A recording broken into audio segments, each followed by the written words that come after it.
অবশেষে কাপ এবং ঠোঁটের দূরত্ব মিটল।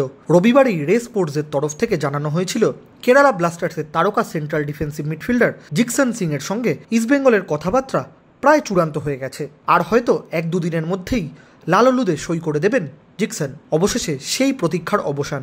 ইস্টবেঙ্গল সূত্র মারফত জানা যাচ্ছে, সোমবারই লাল হলুদের চুক্তিপত্রে সই করে দিয়েছেন ভারতীয় দলের এই তারকা সিডিএম।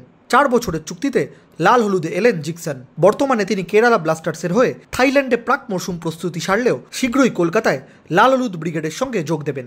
প্রসঙ্গত মাসখানেক আগেই আপুইয়া ফসকে যাওয়ার পরে ইস্টবেঙ্গলের যাবতীয় লক্ষ্য ছিলেন এই তরুণ সেন্ট্রাল ডিফেন্সিভ মিডফিল্ডার। বিশেষ করে চিরপ্রতিদ্বন্দ্বী মোহনবাগান সুপার জায়ান্ট আপুইয়াকে সই করানোর পরেই চাপ বাড়ছিল লাল হলুদ কর্তাদের উপরে। তাই জিকসনের জন্য অল আউট গিয়েছিল ইস্টবেঙ্গল। প্রসঙ্গত এবছর ইতিমধ্যেই বেশ কিছু ভালো ফুটবলার সই করিয়েছে লাল হলুদ ব্রিগেড। দীর্ঘদিন ধরেই একজন ভালো মানের ভারতীয় সেন্ট্রাল ডিফেন্সিভ মিডফিল্ডারের খোঁজে ছিল ইস্টবেঙ্গল।